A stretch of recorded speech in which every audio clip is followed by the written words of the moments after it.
Una vez salvo, siempre salvo. La salvación es eterna, la salvación depende de Dios, la salvación no depende del hombre, la salvación es lo que Dios nos ha dado a nosotros, porque una vez salvo, siempre salvo. El que es salvo hoy, siempre lo será. ¿Por qué dices esto, hermano? Porque así enseña la Biblia.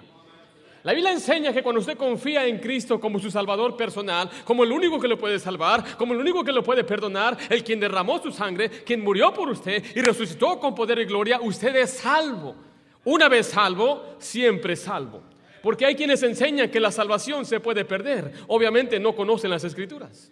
He hablado con mucha gente tocando puertas por más de 20 años y la pregunta que siempre le hago a una persona: ¿has leído el libro de Romanos? ¿Has leído el libro de Colosenses? ¿Has leído el libro de Gálatas? ¿Has leído el libro de Juan? Y siempre me dicen no. ¿De dónde sacan las enseñanzas que la salvación se pierde? Bueno, se viene por filosofías y el pensamientos humanos, porque sabemos que hay recompensa aquí en la tierra y hay también castigo. Y creemos que Dios funciona de la misma manera. Hay quienes toman la Biblia y toman versículos y los tuercen. Dice, el que persevera hasta el final será salvo. Pero quiero decirle a usted que no siempre lo que la Biblia dice salvo se refiere en salvación. Por ejemplo, cuando Pedro andaba sobre el agua y se empezó a hundir, él dijo, Señor, sálvame. ¿Le decía, sálvame de mis pecados? ¿Le decía, sálvame del infierno? No, se estaba hundiendo, solamente no se quería ahogar. Y el que perseverará hasta el final se trata de la tribulación, porque un día vendrá una gran tribulación donde la gente va a morir, pero la gente tiene que perseverar en fe y será salvo. Dios va a preservar su vida aquí sobre la tierra. Un texto fuera de contexto es un pretexto. Un texto fuera de contexto es un pretexto. Y hay quienes toman versículos fuera de contexto y los convierten en un pretexto. Y es una enseñanza, una herejía falsa. Pero la Biblia enseña claramente que una vez salvo, ¿qué? Siempre salvo. ¿Usted es salvo? Muchos llaman decir salvo aceptar a Cristo. Otros dicen que es recibir a Cristo. Otros dicen que es creer en Cristo. Ambos es la misma cosa. Una vez salvo, siempre salvo. Hay quienes no les gusta esta verdad, porque dicen, no, entonces yo puedo matar. O rápidamente van, no, yo puedo matar. Es lo primero que dicen. Pero eso no es lo que la Biblia enseña. No nos malinterprete, no nos confunda con lo que enseña la Biblia, la palabra de Dios. Ay, ¿qué tal si yo cometo fornicación? No, ¿qué tal si yo cometo adulterio? ¿Qué tal si yo maquino? ¿Qué tal si yo miento? Bueno, en este pasaje que leímos vimos a un hombre que cometió todos esos pecados en un solo capítulo. Un hombre llamado David. ¿Quién era David? David era el rey de Israel. ¿Quién era David? Dice la Biblia que él era el dulce cantor. La Biblia dice que David era un profeta en Hechos 1:16. Dice, varones hermanos, era necesario que se cumpliese la escritura por el Espíritu Santo cuando habló por la boca de David. David era un profeta. David también era un siervo de Dios. Dice, por boca de David tu siervo. David también era fiel. Dice, por cuanto David había hecho lo recto ante los ojos de Jehová y de ninguna cosa que se les mandase se había apartado en todos los días de su vida, salvo en lo tocante a Urías Eteo. David fue fiel a Dios, era un profeta, era el dulce cantor de Israel. Dice que no había otro hombre como él que tenía el corazón conforme al de Dios. ¿Era salvo David? ¿Está David en la gloria en este momento, usted cree? ¿Perdió David su salvación? En este pasaje vemos un grave pecado que cometió David. El pecado quiere decir errar al blanco. Es no obedecer a Dios. Es hacer algo que a Dios le desagrada. Todos nosotros, ¿verdad? ¿O nomás yo? ¿Todos? Vea lo que dice 2 Samuel 11:27. Veamos el pecado grave que cometió David. Dice, y pasó el luto, envió David y la trajo a su casa. Y fue ella su mujer, y le dio luz a un hijo.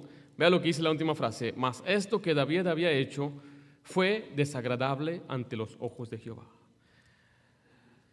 David cometió un grave pecado. Vea el versículo 4. Primeramente él cometió adulterio. Dice, y envió David mensajeros y la tomó. Y vino a él, y él, ¿qué dice ahí? Esta era una mujer casada. Él era un hombre casado. Las relaciones sexuales fuera del matrimonio, para un joven o uno que no es casado, es fornicación. Para un casado se llama adulterio. Y ambas cosas, dice la Biblia, que los va a juzgar Dios. un pecado muy grave. Y eso fue lo que hizo David. Pero no solamente eso fue lo que hizo, sino que después de que él se acostó con ella, vea lo que sucedió en el versículo 5, y concibió la mujer y envió a hacerlo a saber a David diciendo, estoy encinta. Imagínense siendo el rey y le dicen, una mujer casada la embaracé. David inmediatamente empieza a planear, a maquinar, a tramar. Vea lo que dice el versículo 6. Entonces David envió a decir a Joab, envíame a Urías Eteo. Y Joab envió a Urías a David. Inmediatamente él dijo, tienes que traérmelo, tengo que arreglar este asunto. Y lo que él hizo fue que lo trajo a su casa, le dijo, ¿cómo están los soldados? Todo bien, sí. Fíjate que Urías, te voy a recompensar porque eres un buen soldado. Vete a tu casa. Porque él siendo un hombre, estando fuera de su casa por tantos días o tal vez meses, pues él deseaba tal vez estar con su mujer. Y dijo, pues así lo voy a arreglar. Lo voy a mandar a que él vaya a su casa y pues lo obvio que va a hacer es que pues la va a acariciar y pues se va a acostar con su propia esposa. Y cuando se embarace va a decir, pues ese es mi hijo, es mi bebé. Fue la maquinación de David. Pero no solamente David maquinó, sino que él cometió homicidio. Vaya al versículo 17. Y saliendo luego antes de leer este pasaje, deje cómo cometió suicidio. Urías no fue a su casa. Urías dijo, ¿cómo yo voy a ser un soldado fiel y yo voy a meterme con mi esposa cuando hay muchos de mis hermanos peleando? Dice la Biblia que él no se metió con su esposa. Entonces ahora David tiene que hacer otro diferente plan. Entonces como no lo puedo convencer que vaya a su casa, entonces voy a tener que matarlo. Y la manera que lo iba a matar es que lo iba a poner al frente de la batalla, a lo más recio. Vea lo que dice ahora sí el versículo 17. Y saliendo luego los de la ciudad, pelearon contra Joab, y cayeron algunos del ejército de los siervos de David. Y murió también, ¿quién dice ahí? Urías Eteo. Pero no solamente eso, sino que ahora él había cubrido su pecado. Entonces vemos que él cometió adulterio, después maquinó y mintió, y después cometió homicidio, y después cubrió su pecado. ¿Esto el Señor lo sabía? ¿Esto le desagradaba al Señor? Pero si no fuera por menos, vea lo que dice el capítulo 12, versículo 9. Esto fue otro grave pecado que él hizo. Dice, ¿por qué pues tuviste en poco la palabra de Jehová, haciendo lo malo delante de sus ojos? A Urías Eteo heriste a espada y tomaste por mujer a su mujer, y a él lo mataste con la espada de los hijos de Amón. David cometió un grave pecado. ¿Cree usted que es grave este pecado?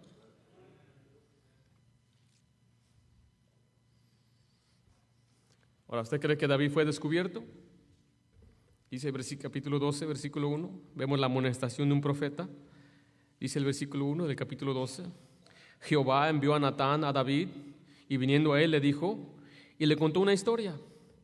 Le dice que había un hombre rico que tenía muchas ovejas, pero había otro hombre pobre que solamente tenía una ovejita. Un día aquel hombre rico tuvo visitantes, pero en vez de tomar de sus propias ovejas, él le quitó la oveja a aquel que no tenía, que tenía solamente una. Y David se indignó y dijo, ese debe pagar 4 tantos. Y vea lo que le dice el profeta en el versículo 7. Entonces dijo Natán a David, tú eres aquel hombre. Dios lo descubrió. ¿Sabe por qué? Porque Dios todo descubre. Usted no puede ocultar nada de Dios. Ese principio, niño, apréndelo desde ahorita, que Dios todo descubre. Se me decía, Ringo, Dios todo descubre y todo ha descubierto. Por eso mejor no la hago, porque me va a descubrir. Siempre descubre el pecado. Dice la Biblia, tu pecado te alcanzará. Y después fue declarado el juicio. Vea lo que dice el versículo 10. Por lo cual ahora no se apartará jamás de tu casa la espada, por cuanto menospreciaste y tomaste la mujer de Urías Eteo para que fuese tu mujer. El profeta declaró que es su juicio y después le dijo lo que iba a suceder. David no iba a quedar sin castigo. Muchos piensan que Dios cuando se da cuenta o Dios no castiga, pero ¿usted cree que Dios castiga? Pues vamos a ver lo que dice la palabra de Dios. Ahora, ¿David era salvo? ¿David hizo algo que le desagradaba a Dios? David no quedó con castigo. Vaya conmigo a Salmo 32 y vamos a ver cómo le pesaba en su corazón. Esto que hizo David era algo que no lo dejaba en paz.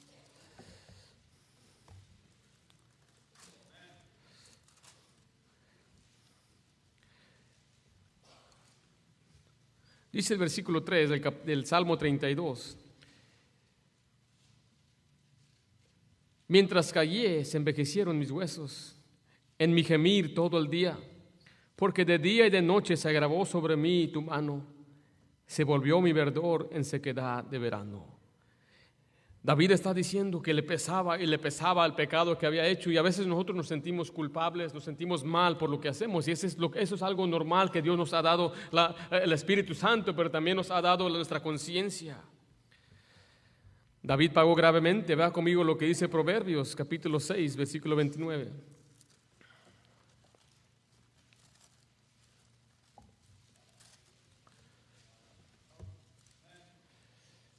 Dice el versículo 29, dice: así que el que se llega a la mujer de su prójimo no quedará, ¿qué dice ahí? Esa palabra impune significa sin castigo. No quedará impune ninguno que la tocare.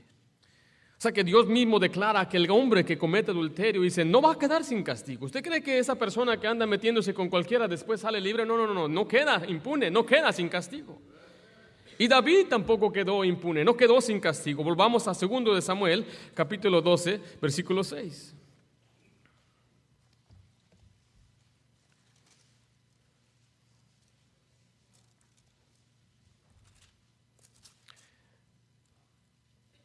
David dice, y debe pagar la cordera con 4 tantos porque hizo tal cosa y no tuvo misericordia.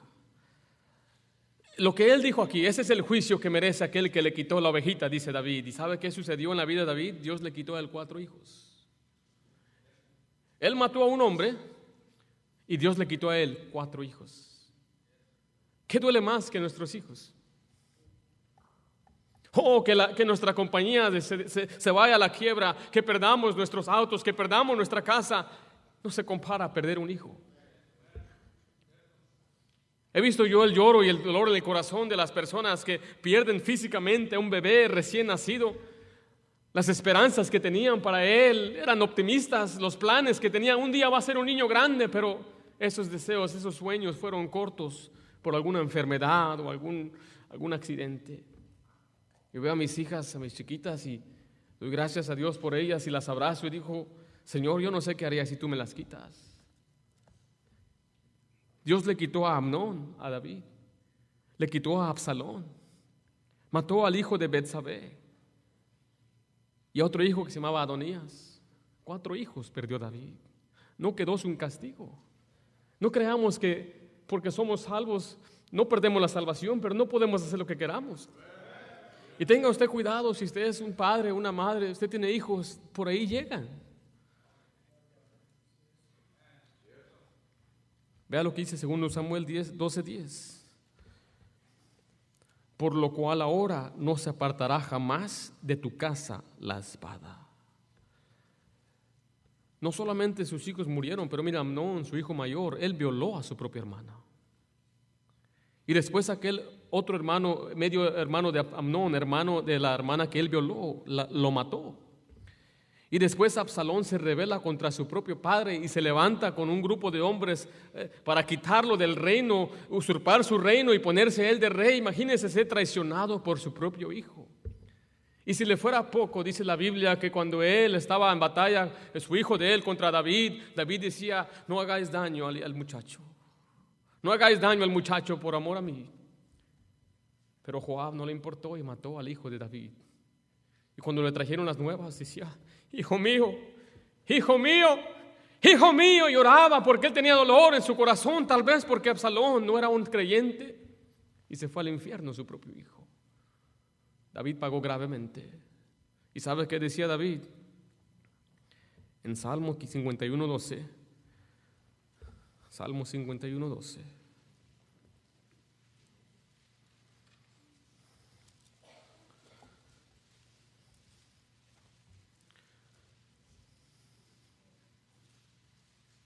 Decía, vuélveme el gozo de tu salvación, Señor, y espíritu noble me sustente.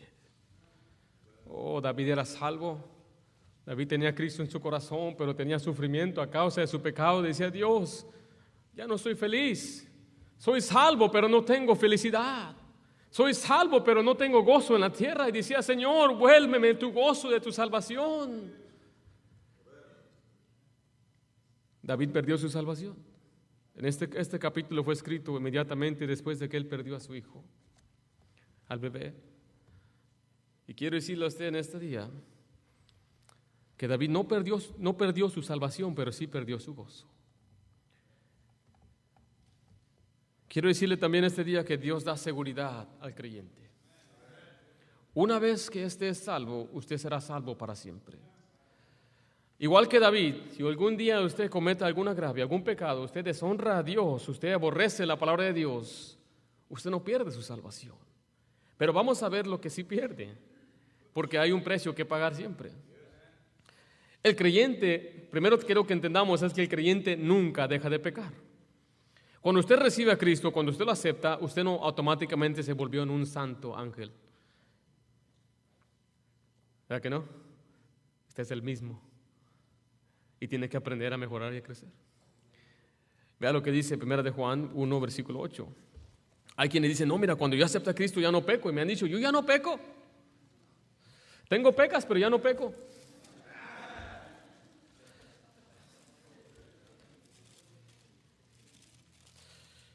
Mira de Juan, dice el capítulo 1, versículo 8.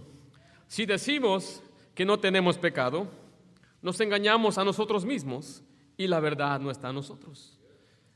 Alguien me dijo, yo ya no peco, ya soy santo y soy perfecto. Y le muestro este pasaje y le digo, no, mira, eres un doble mentiroso. Porque tú dijiste que no pecas y Dios dice que el que no peca, dice, se engaña a él mismo y es un mentiroso. Dice el versículo 9, dice, si confesamos nuestros pecados, Él es fiel y justo para perdonar. Entonces, cuando usted y yo reconocemos a Cristo como nuestro Salvador, no dejamos de pecar. ¿Por qué no dejamos de pecar? Porque tenemos dos naturalezas. Habla la Biblia del viejo hombre. ¿Cuál es ese viejo? ¿Será mi esposo? No estoy hablando de su esposo, hermano. Cuando usted cree en Cristo, dice la Biblia que somos una nueva criatura en Cristo Jesús. Dice la Biblia, el alma que pecare, esa morirá. Y estando muertos en nuestros delitos y pecados, Él nos dio vida juntamente con Cristo, dice la palabra de Dios. Entonces ahora tenemos vida en espíritu, pero nuestro cuerpo todavía está ahí. Nuestro cuerpo es lo que nos hace pecar. Ahora depende de su apetito, que usted ya ha cometido. Por ejemplo, un muchacho que nunca ha bebido alcohol, él no tiene el deseo por el alcohol, no sabe qué es, no le importa. Y usted que es salvo, tal vez se recuerda que las frías y esas cosas. Usted no va a dejar de tener ciertos deseos porque usted es carne hasta el día que usted muere y se va al cielo. Por eso usted tiene que andar en el espíritu para no satisfacer los deseos de la carne. Entonces depende de su concupiscencia, usted va a ser atraído por ciertos pecados. Pero el cristiano no deja de pecar. Pregúntele a su esposa, ella va a decir, no, pues ¿cuándo este viejo no deja de pecar? Pregúntele a tu mamá, muchacho, ni haces la cama, eres desobediente, llegas tarde de la escuela, no haces la tarea, eres mal estudiante. La lista puede seguir, joven, tú no eres perfecto, eres rete pecador. Hay padres, no, mi niño es un niño bueno, ese te tiene bien engañado, hermana, ten cuidado con los niños buenos. Como Kiko, mami, yo soy un niño bueno que ama a todo el mundo. ¿Se acuerda de Kiko mentiroso? Y su mamá, sí, Kiko. Así trae algunos de sus hijos, que sus hijos así los tienen a ustedes. Pero cuando somos salvos, no dejamos de pecar. Ahora, ¿Dios quiere que pequemos? No, vea lo que dice 1 de Juan, capítulo 2, versículo 1, a una hoja ahí. Dice, hijitos míos, estas cosas os escribo, ¿para qué? Para que no pequéis. Dios no quiere que pequemos. Vea lo que dice 2 de Timoteo 2:19.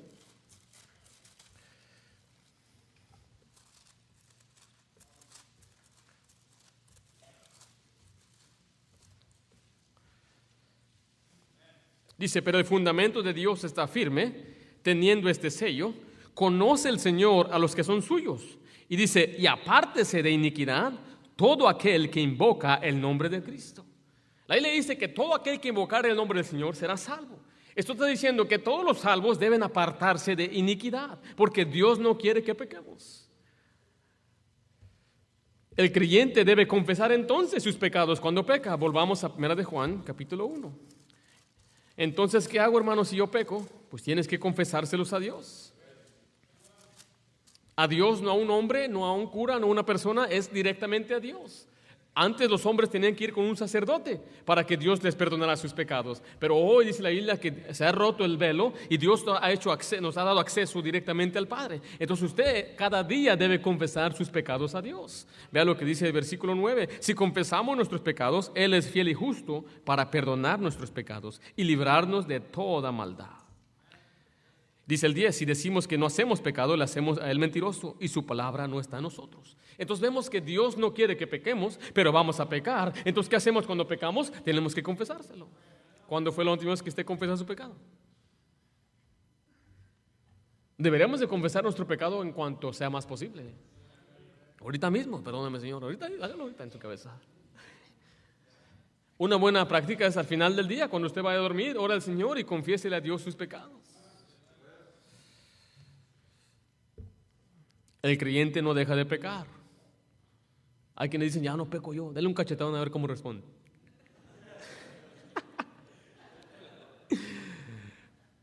Letra B, bueno, en segundo lugar, el creyente pierde la comunión con Dios. El creyente pierde la comunión con Dios. Cuando una persona peca, pierde su comunión con Dios. ¿Qué es la comunión? Es una amistad o un compañerismo que podemos tener con Dios. No perdemos nuestra salvación y perdemos nuestra posición en Cristo, pero sí perdemos nuestro compañerismo con Cristo. Por ejemplo, el hermano Jorge Coronel tiene a su hijo Luis, venga así que rapidito, y Luis de vez en cuando se porta bien, ¿es mal, veámonos? Sí. ¿Sí se porta mal de vez en cuando? Sí. Si un día viene Luisito, viene para acá, y usted queda ahí, y agarra unas piedras y quiebra las ventanas del vecino, y se va corriendo, y va a su casa y viene la señora, oiga, señor, su hijo quebró mi ventana. Pero no, tranquilo. No quiere actuar, ¿ya?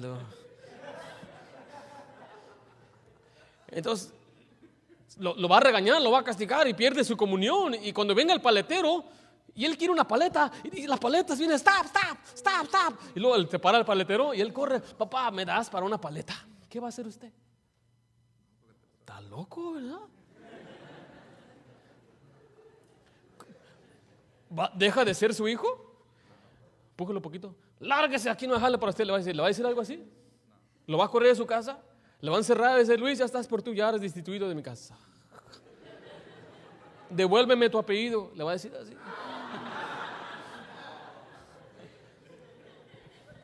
Mire, para que usted entienda cómo Dios nos ha salvado, nos ha llamado hijos.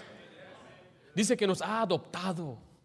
Ahora, hay quienes no pueden tener bebés, entonces adoptan a un bebé y lo aman y lo quieren.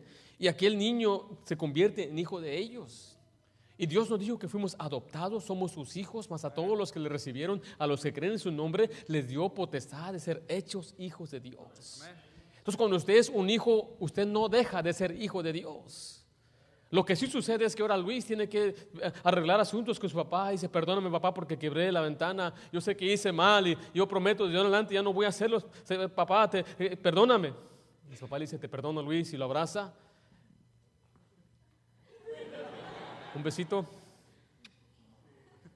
Y le da su dolarito para que se vaya a comprar una paletita. Démelo a mí para que yo lo... Okay, gracias más, tome asiento. Lo que pierde es una comunión.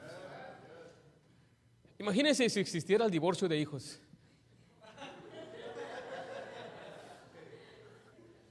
Y sabe que nosotros no divorciamos a nuestros hijos, ¿verdad? Ay, ya no la quisiera. Le preguntaron a un pastor, ¿alguna vez usted ha pensado en divorciar a su esposa? Dijo, no, matarla sí, pero divorciarla no. ¿Quiénes de ustedes han pensado en matar a sus hijos alguna vez? No levanten la mano, hermano.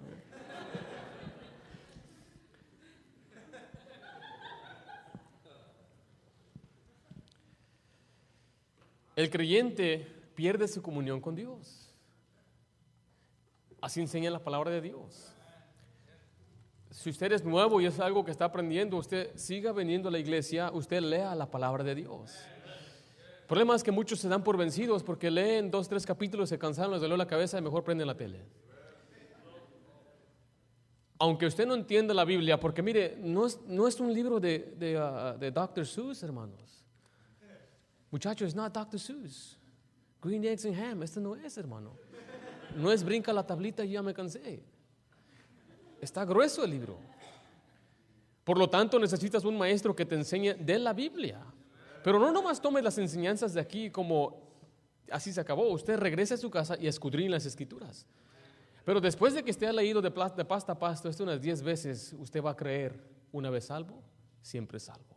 Y no va a venir ni cualquier pelajustán mentiroso diciéndole otra cosa, que la salvación se pierda. No, yo conozco la Biblia. Lárguese de aquí, falso maestro.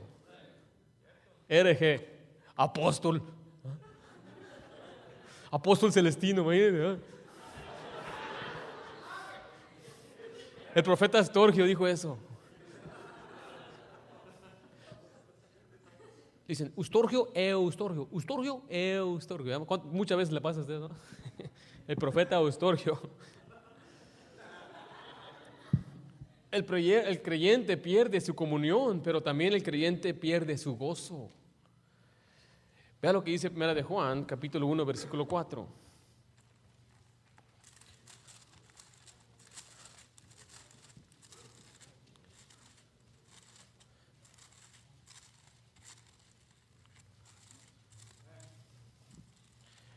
Primero vimos en el capítulo 1, en el capítulo 2, hijitos, estas cosas os he escrito, el capítulo 2, versículo 1, hijitos míos, estas cosas os escribo para que no pequéis. ¿Recuerdan eso?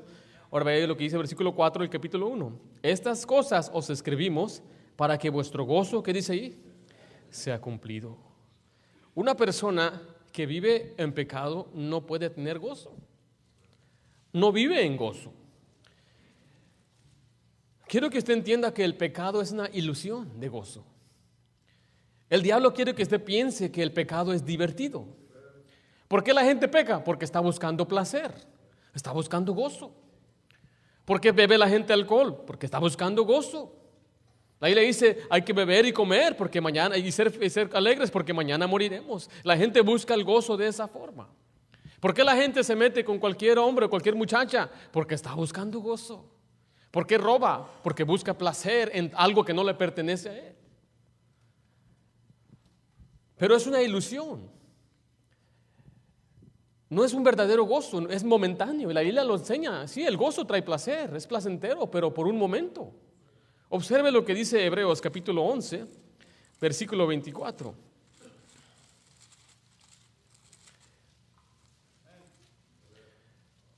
Dice, por la fe Moisés, Hebreos 11, 24, por la fe Moisés, hecho ya grande, rehusó llamarse hijo de la hija de Faraón. Dice, escogiendo antes ser maltratado con el pueblo de Dios, dice que gozar de los deleites temporales ¿de qué? Claramente la Biblia enseña que el pecado trae gozo, es un deleite, y es verdad, pero es momentáneo. Los que viven en pecado, pregúntenle si ellos se sienten felices, cumplidos. ¿Estás feliz? ¿Cómo te sientes? ¿Cómo está tu vida? Y nunca es de gozo. El mundo nos presenta tu Marlboro, tu cerveza. Ponen a unas muchachas que están bonitas para atraer al sexo opuesto y lo muestran como algo atractivo, pero en un final es dolor, es tristeza. No hay gozo en el pecado. Por eso hay muchos cristianos que pierden su gozo. ¿Usted cree que David era gozoso después de haber cometido ese pecado? No hubo ni un solo día que él no lloraba a Dios. Usted lea los salmos y usted ve el corazón de David. Y hay gente que ha cometido graves pecados ya siendo cristianos y duele, y duele, y duele. No perdiste la salvación, pero sí perdiste el gozo de tu salvación. Yo creo que no hay más triste que un cristiano que esté desanimado. No estoy hablando de tristezas que vienen por la pérdida de un ser querido. No estoy hablando de tristezas que vienen por una enfermedad. No estoy hablando de ese tipo. Estoy hablando de tristezas que vienen por nuestro pecado. El creyente pierde su gozo.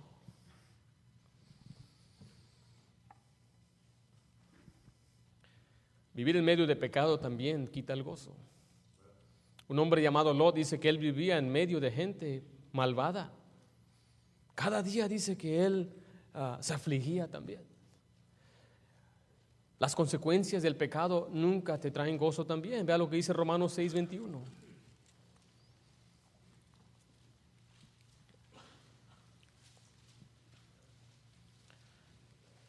Dice, pero ¿qué fruto tenéis de aquellas cosas de las cuales ahora os avergonzáis?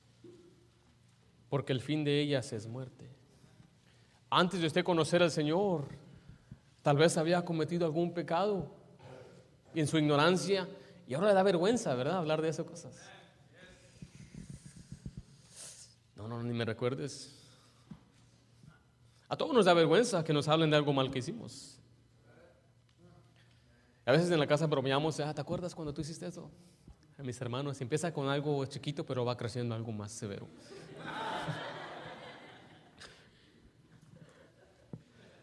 Y trae vergüenza. El pecado te quita tu gozo y el pecado te trae vergüenza. Por eso hay que no pecar. Estas cosas os he escrito para que no pequéis. Hay pecados de ignorancia que tal vez usted comete sin haberlo sabido, pero la mayoría de nuestros pecados son de nuestro propio conocimiento y sabemos lo que hacemos. El creyente no deja de pecar. El creyente pierde su comunión con Dios. El creyente pierde su gozo. Pero ¿sabe qué? La salvación aún está segura en Dios. ¿Cómo sabemos? Mire, Dios nos dio este libro. Hay quienes dicen, yo no me siento salvo. Y a veces yo no me siento mexicano. No dejo de ser mexicano. Eso es absurdo. Es algo ridículo decir, pues es que no me siento salvo. Hay quienes se sienten ser mujeres cuando son hombres. Soy un transgénero. No es cierto, todavía sigue siendo hombre. O una falsedad o una ilusión de muchos que dicen, pues yo soy un hombre atorado en cuerpo de una mujer. Hay quienes dicen, yo soy un gato. Y una mujer, ella se viste de gato y anda, se arrastra en el piso y dice, es que soy gato, nací en un cuerpo de gato. Otra mujer se casó con un robot. Este es mi esposo. El simple hecho que usted se imagine, no sé si dejó el gas prendido, le pegó un caballo, pero no se base en lo que usted se siente, básese en la verdad, en lo que dice Dios. Y Dios nos dijo en este libro que la salvación, Él no la perdemos. Te lo voy a comprobar. Primera de Juan, capítulo 5. Él nos dio su testimonio.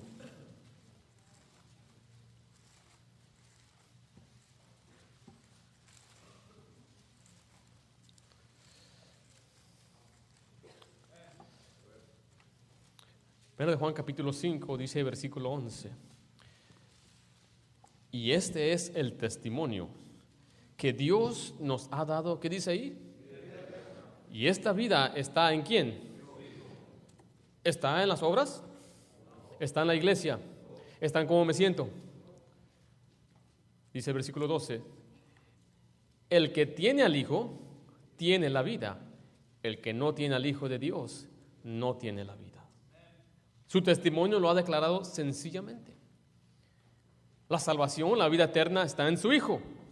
Y el que tiene al Hijo tiene vida eterna. ¿Y cómo yo puedo tener al Hijo? Creyendo que Él es el único que me puede salvar.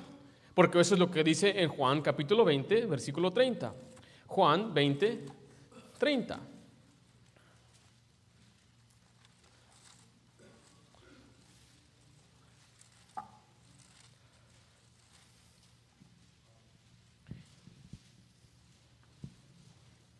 Y en este pasaje quiero que vamos a entender el propósito de los milagros. Porque muchos quieren hablar de milagros y Dios hizo sanidades. Vamos a ver por qué lo hizo. Él no hizo milagros nada más por hacer milagros. Vea lo que dice el versículo 30. Hizo además Jesús muchas otras señales o milagros en presencia de sus discípulos, las cuales no están escritas en este libro. Pero estas se han escrito para que creáis que Jesús es el Cristo, el Hijo de Dios, y para que creyendo tengáis, ¿qué dice? Vida en su nombre. O sea que la Biblia nos dio los ejemplos de los milagros de Dios, no para decir, hola, Dios va a hacer este milagro ahorita, voy a levantar a un muerto. No, es para que tú creas que Cristo es el Hijo de Dios y creyendo vas a tener vida en su nombre. Para tener vida eterna tienes que creer en Cristo Jesús. Y Dios dice, este es el testimonio. Y Dios no es mentiroso. Él cumple con lo que Él ha dicho. Entonces podemos ver, bíblicamente hablando, que Dios nos dio su testimonio, nos dio su palabra. Y solamente he leído unos pasajes hasta ahorita, pero vamos a ver más acerca de eso. Dios nos dio su promesa. Vea lo que dice 1 de Juan, capítulo 2. 1 de Juan 2.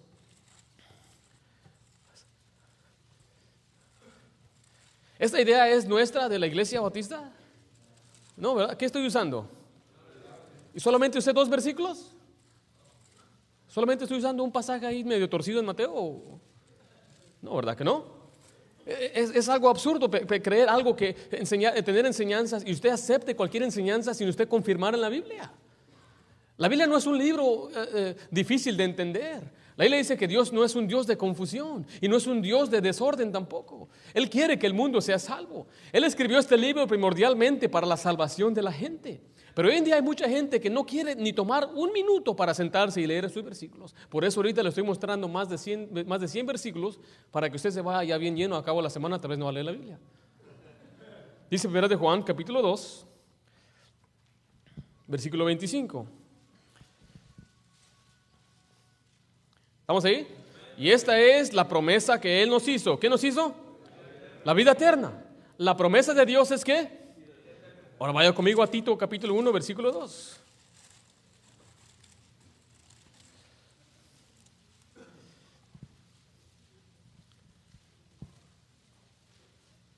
Dice ahí versículo 2, capítulo 1, en la esperanza de ¿qué?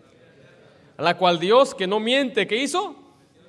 Prometió desde antes del principio de los siglos. Se dice Dios, mi promesa es la vida eterna. Y después este versículo dice que Él no miente. ¿Cuántos de ustedes varones no han cumplido unas promesas a su esposa? Era el lunes, era cuando llegue el trabajo, prepárate porque vamos a ir a comer. Ella se arregla y todo esto, llega, no se pudo. Al rato miras que no hay feria y no me pagó el chino, lo que sea, ¿verdad? Para el próximo lunes, porque usted y yo así somos mentirosos. Le rompemos las promesas a nuestros hijos, que te voy a llevar a Chuck E. Cheese y sacas buenas calificaciones. Luego le buscas cualquier mal cosa que hizo, no, entonces ya no lo quieres llevar. Pero ¿sabe qué? Dios no es como usted y yo. Él no es un mentiroso como usted y yo. Él cumple sus promesas. Dijo, la promesa que yo te doy es vida eterna. Pero dice la Biblia también que Él cumple sus promesas. Si Él te dio vida eterna, Él te la dio. Porque si no fue eterna, fue vida temporal por un rato. Y Él os prometió la vida temporal con tal de que seas bueno. Y Él os prometió vida eterna si te portas bien y perseveras al final y te bautizas y eres lleno del Espíritu Santo y guardas esas y vendes todas tus posesiones y te vas a servir a los pobres. Yo no sé dónde enseñan esas cosas, pero no está en la Biblia.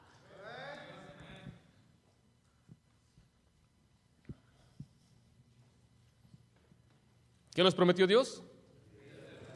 Juan 5:24, vaya rapidito ahí. La palabra vida eterna aparece más de 100 veces solamente en el libro de Juan y siempre está ligada a creer en Cristo solamente. El libro de Juan fue escrito para el nuevo creyente. Si usted es nuevo en la fe, lea el libro de Juan. ¿Quieren leer Apocalipsis? Bro, te faltan 65 libros. Apocalipsis es el último libro y ya quieren, yo quiero aprender qué pasa en el final. Primero aprende qué pasó en el principio. Por eso andan todos confundidos queriendo leer libros que no entienden porque no entiendes la Biblia. Juan 5:24 dice, de cierto os digo que el que oye mi palabra y cree al que me envió, dice, tiene vida eterna y no vendrá a condenación, mas ha pasado de muerte a vida.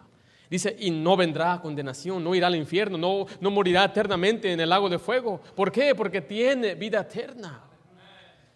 No dice tendrá, ¿verdad que no dice eso? Cristo aún todavía no había muerto y resucitado. Entonces desde ese tiempo la gente tenía vida eterna. Hay quien dice, no, es que tenía que resucitar para que tuvieran vida eterna, pero él habló estas palabras antes de morir en la cruz. Vea lo que dice Juan 6:47. De cierto os digo, el que cree en mí, ¿qué dice? Una y otra vez ves algo muy sencillo. Tienes que creer en Cristo para ser salvo. Y quiero que usted entienda que Él nos mantiene salvos. nosotros no tenemos que mantenernos salvos. Vea lo que dice en el mismo capítulo, en el versículo 37. Todo lo que el Padre me da, vendrá a mí, y al que a mí viene, no le echo fuera. Dice el 39, y esta es la voluntad del Padre al que me envió, que de todo lo que me diere, no pierda yo nada, sino que lo resucite en el día postrero. Cuando una persona es salva, dice que la recibe, dice que no la va a perder, sino que va a resucitarla hasta el día final para darnos un cuerpo glorificado, una vida eterna.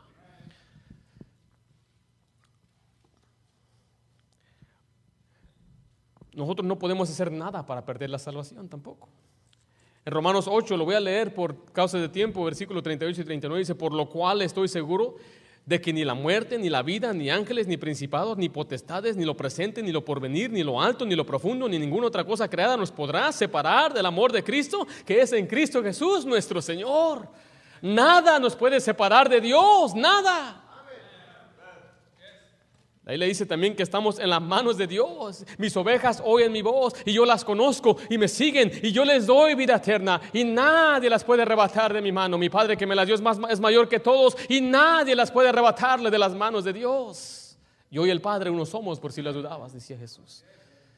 Cuando usted está en la mano de Cristo, usted está seguro por siempre. Nadie nos puede arrebatar de su mano porque nadie es poderoso suficiente. Primera de Pedro 1:5, por favor.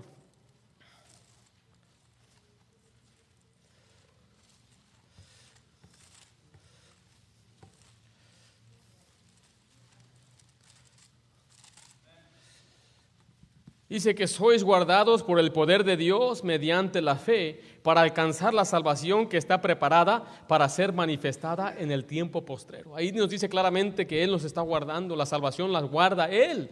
Yo no guardo mi salvación, Él la guarda. Yo no soy suficiente santo para guardar mi salvación, pero Él sí. Vea lo que dice Judas también, versículo 24. Judas es el penúltimo libro en la Biblia.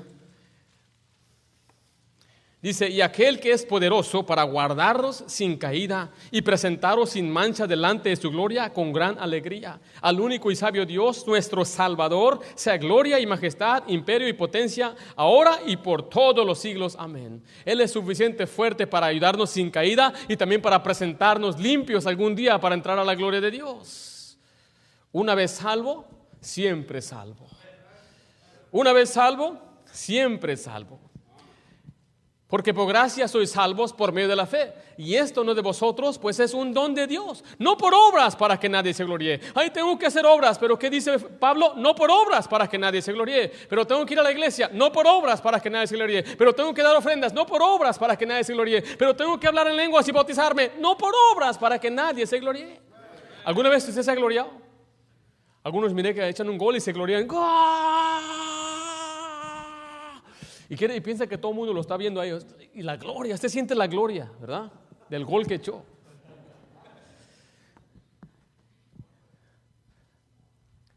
Nadie va a llegar al cielo gloriándose por sus buenas obras. Porque fui bueno, porque fui a la iglesia, fui santuchón, di dinero a los pobres. Y no me malentienda, esas cosas son buenas, a Dios le agrada, pero no, nadie se va a gloriar en el cielo porque las obras no salvan.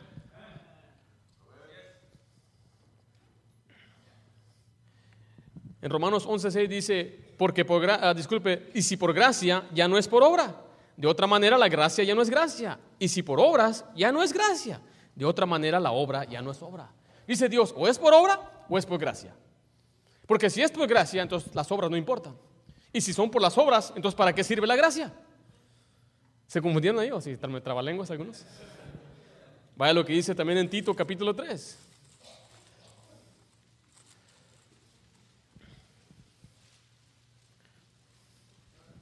¿Estamos ahí? Tito capítulo 3, versículo 4 dice: pero cuando se manifestó la bondad de Dios nuestro Salvador y su amor para con los hombres, nos salvó, no por obras de justicia que nosotros hubiéramos hecho. Recuerden, no es por obras, dice, sino por su misericordia, por el lavamiento de la regeneración y por la renovación del Espíritu Santo, el cual derramó nosotros abundantemente por Jesucristo nuestro Salvador. Dice, para que justificados por su ¿qué? Dice, viniésemos a ser herederos conforme a la esperanza de ¿qué? Ese pasaje ahí está tremendo.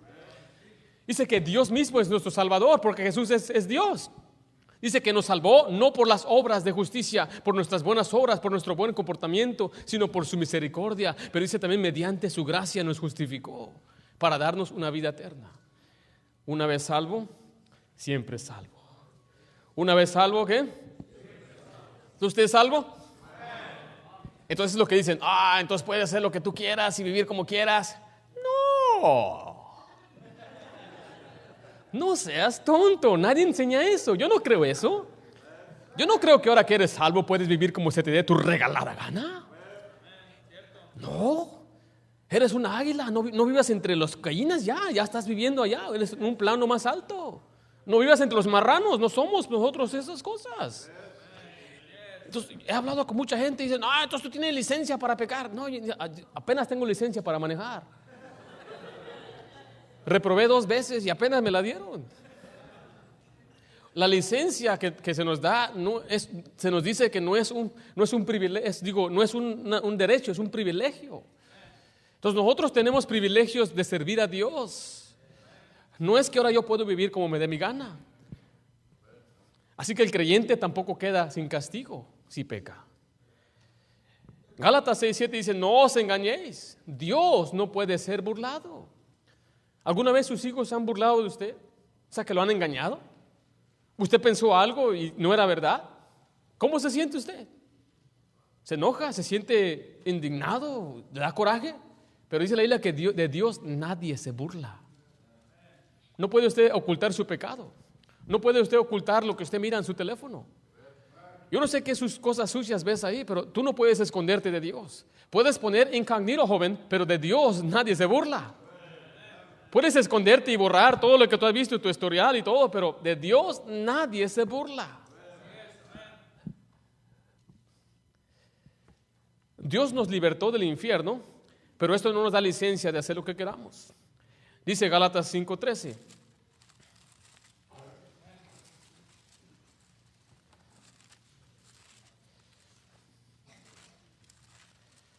¿Estamos ahí? Porque vosotros, hermanos, a libertad fuisteis llamados. Solamente que no uséis la libertad, ¿qué dice ahí?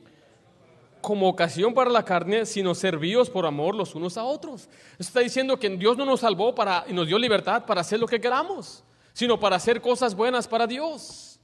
Vea lo que dice 1 Pedro 2:16.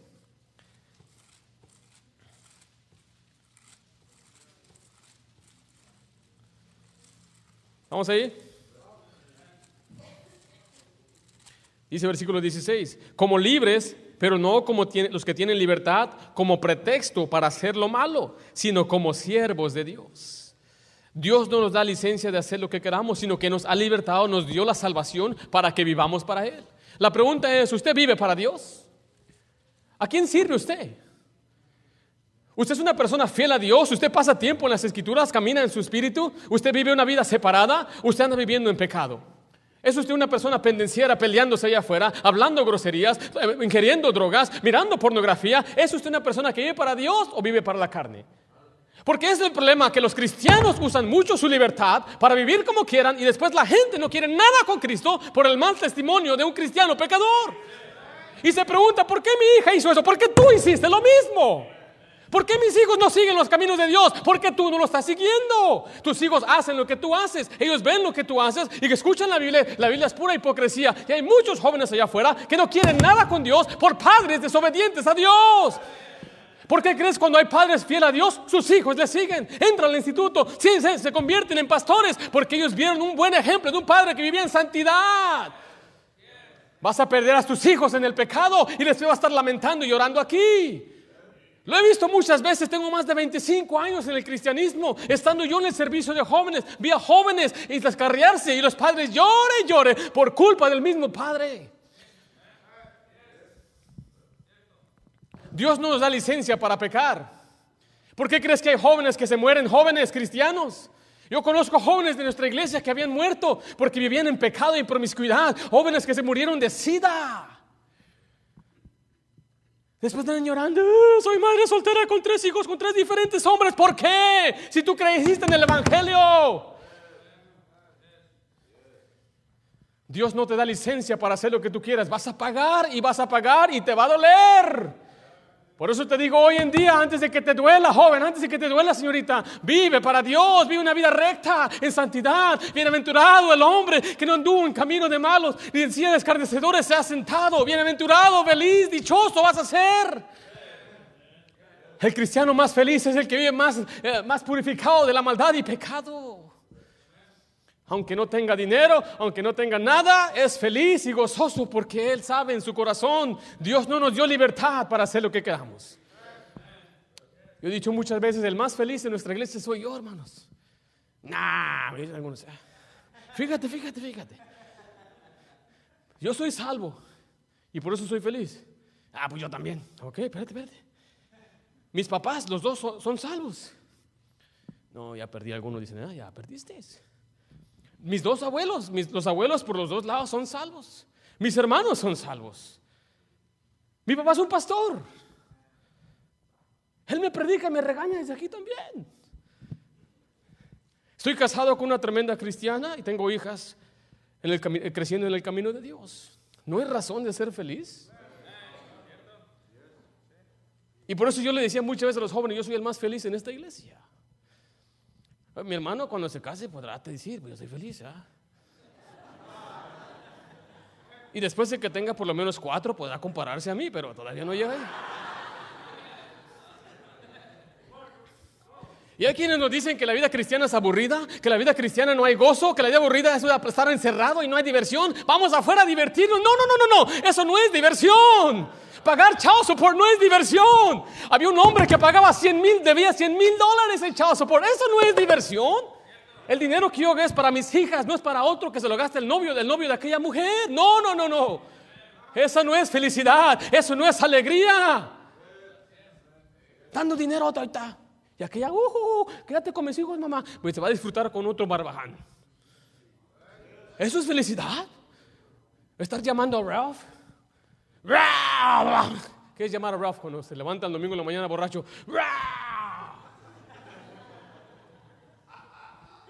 Se le andan saliendo las tripas y todo, no tienen ni saben dónde anduvieron.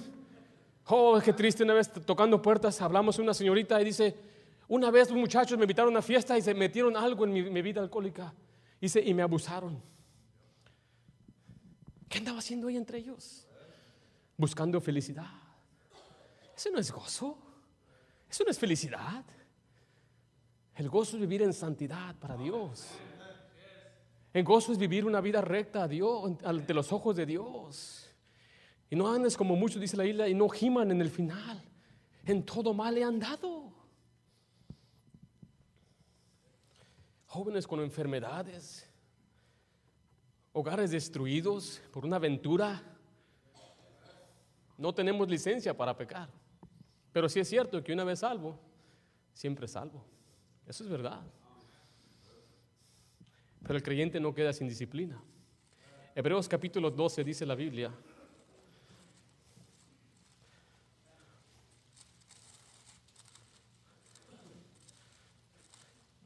¿Y sabe por qué se predica de esta forma? Por amor a ustedes. No es para hacer sentir mal a nadie. Si te sientes mal, pues el pecado te debería hacer sentir mal. Tú te enojas conmigo, enójate con ti mismo. Ando enojado conmigo. ¿Para qué predicas eso? Pues ¿para qué haces tú eso? Ya no voy a esa iglesia. Pues yo no sé por qué te quieres ir. Te estoy diciendo lo que necesitas. Hay jóvenes aquí que no han cometido pecado. Hay jóvenes aquí que no han vivido en promiscuidad. Hay jóvenes aquí que nunca han bebido alcohol ni nada. Te lo digo por ellos también.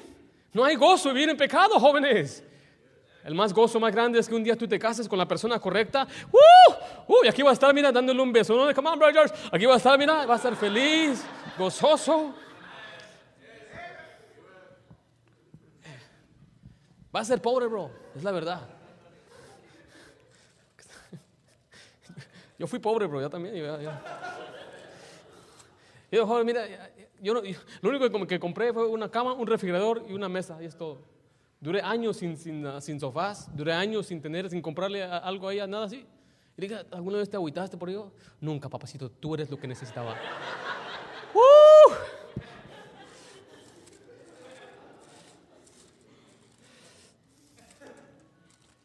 Hebreos capítulo 12 dice la Biblia, versículo 4. porque aún no habéis resistido hasta la sangre, combatiendo contra el pecado. ¿Estoy en Hebreos o no? ¿Estoy en el correcto o no? Sí. Dice el versículo 5: y habéis ya olvidado la exhortación que como a hijos se os dirige diciendo: hijo mío, no menosprecies la disciplina del Señor, ni desmayes cuando eres reprendido por Él. ¿Quién nos va a disciplinar? ¿Y quién nos va a reprender? Dice el 6: porque el Señor al que ama, ¿qué dice? Y azota a todo el que recibe por hijo. La palabra azota es darle duro. Y hay quien dice: mi hijo yo no le castigo. Ese va a crecer a ser un buitre, hermano.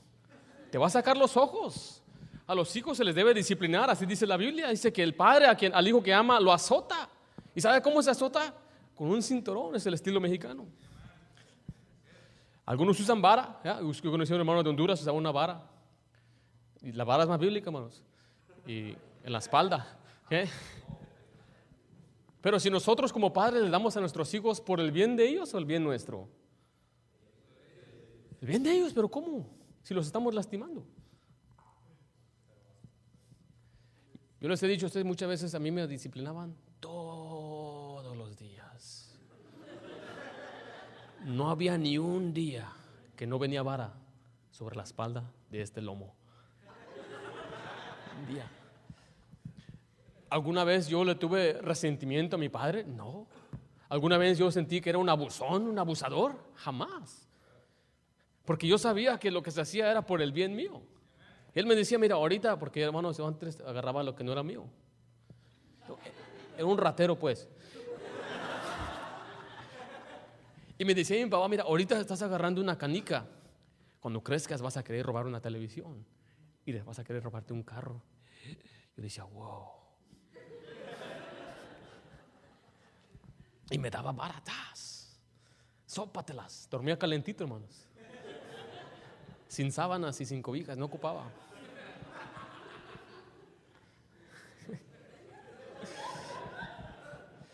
Dice versículo 6, dijo el 7: si soportáis la disciplina, Dios os trata como a hijos, porque ¿qué hijo es aquel a quien el padre no disciplina? Hay hijos que los padres no los disciplinan. Vea lo que dice el versículo 8: pero si os deja sin disciplina, de la cual todos han sido participantes, entonces sois, hay una palabra muy fuerte, bastardos y no hijos. Un hijo que no tiene un padre en casa, pues no tiene quien le discipline de una manera correcta. Si no tiene la madre en su casa, no hay quien le disciplina. Pero Dios ha dado a los padres, madre, o papá y mamá. Pero si no tiene un padre o una madre que lo disciplina, dice, es como un bastardo. Hay quienes crecen en la calle, han visto que crecen en la calle. Yo me acuerdo cuando yo estaba en la escuela y la maestra me regañaba: le voy a llamar a tu mamá. No, me portaba bien y todo el día hasta hacía trabajos para la maestra, limpiaba y todo. Tenía un temor que le dijera a mi mamá. Y otro le decía: Kevin Johnson, I'm going to call your mom. Y decía: le voy a hablar a tu mamá. Y aquel le decía: I don't care, call my mom, I'll call her for you. Así decía. Y decía: no me importa, llámale, yo la llamo si quieres. Así decía. Yo me le quedaba mirando, ese no le tiene temor a su mamá. ¿Sabe por qué? Porque lo dejaba sin disciplina. Pero Dios dice que no es así. Vea la siguiente parte. Por otra parte, tuvimos a nuestros padres terrenales que nos disciplinaban. ¿Y los qué dice ahí? Hay quienes aquí sus papás les pegaban con riatas mojadas. Y usted lo veneraba. Gracias, padre, por... Oye, papá, le dice: ¿te acuerdas cuando me dabas? Con un hueso le pegaba. No sé con qué te pegaba, pero... Dice ahí la siguiente parte: ¿por qué no obedeceremos mucho mejor al Padre de los Espíritus y viviremos? O sea, si nuestros padres terrenales nos disciplinan, ¿cómo no vamos a esperar que nuestros padres celestiales nos va a disciplinar? Y si nosotros venerábamos a nuestro Padre terrenal, ¿cómo no vamos a obedecer al Padre de los Espíritus? Por eso, hermano, no piense usted que se va a salir con la suya. Si usted es salvo y usted comete algo, Dios va a venir. Tal vez no hoy, tal vez no mañana. Y lo que usted debe hacer es arrepentirse: perdóname, Señor, confesar mi pecado. Pero aún así, aún Dios puede darle castigo, porque así sucedió con David. Él se arrepintió y Dios dijo: está bien, no vas a morir, pero nunca se apartará de tu casa la espada. Las consecuencias siempre vienen. No creamos que yo voy a pecar y al rato le pido perdón a Dios. No funciona así. No. Pero le quiero decir de nuevo que una vez salvo, siempre salvo. David dijo esto, terminando con este pasaje, en Romanos 4, Versículo 6. Él reconoció que Dios mismo le había perdonado y no le ha inculpado pecado a él. ¿Estamos ahí? Dice el versículo 6. Como también David habla de la bienaventuranza del hombre a quien Dios atribuye justicia sin obras, diciendo: bienaventurado aquellos cuyas iniquidades son perdonadas y cuyos pecados son cubiertos. David decía: qué bueno de aquellos el que el Señor había perdonado. Dice el versículo 8: bienaventurado el varón a quien el Señor, ¿qué dice ahí? No inculpa pecado. Cuando una persona es salva, los pecados son cubiertos. Cuando una persona es salva, dice la Biblia que Dios nos perdonó y después ya no nos toma en cuenta esos pecados. Así que si usted ha confiado en Cristo, usted puede tener la seguridad que una vez salvo, siempre salvo. ¿Así lo dice el hermano Ringo? ¿Así lo dice la Iglesia Bautista? Así lo dice la Biblia. Vamos a orar, todos ojos cerrados.